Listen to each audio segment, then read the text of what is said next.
Director Patel, I watched some of your Senate hearing yesterday when Senator Kennedy asked you, you've seen most of the files, who, if anyone, did Epstein traffic these women to besides himself?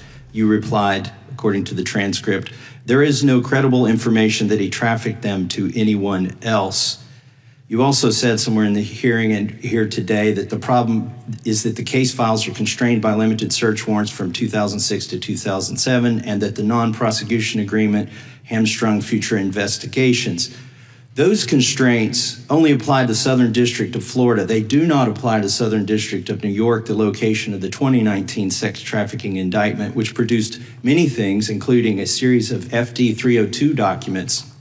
According to victims who cooperated with the FBI in that investigation, these documents in FBI possession, your possession, detail at least 20 men, including Mr. Jess Staley, CEO of Barclays Bank, who Jeffrey Epstein trafficked victims to, victims including minors such as Virginia Roberts Giuffre, may she rest in peace. That list also includes at least 19 other individuals, one Hollywood producer worth a few $100 million, one royal prince, one high-profile individual in the music industry, one very prominent banker, one high-profile government official, one high-profile former politician, one owner of a car company in Italy, one rock star, one magician, at least 6 billionaires, including a billionaire from Canada. We know these people exist in the FBI files, the files that you control.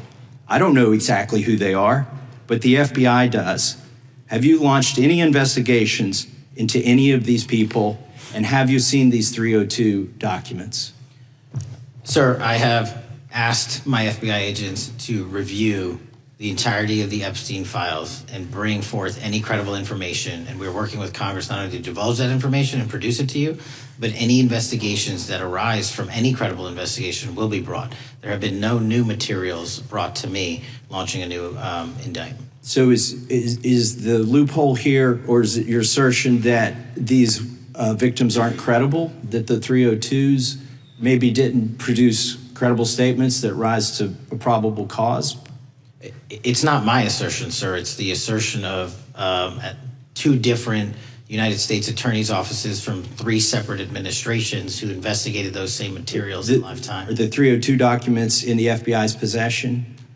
They reviewed all that, yes, sir. And so have you reviewed those 302 documents that where the victims name the people who victimized them?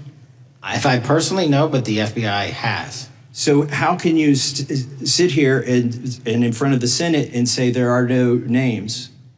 I said I named one today. I said we are not in the practice at the Department of Justice FBI of releasing victims' names. That is not what we do. We are also not in the habit of releasing incredible information. That's not what we do. But multiple authorities have looked at the entirety of what we have. Okay, I got to move on here. Were you present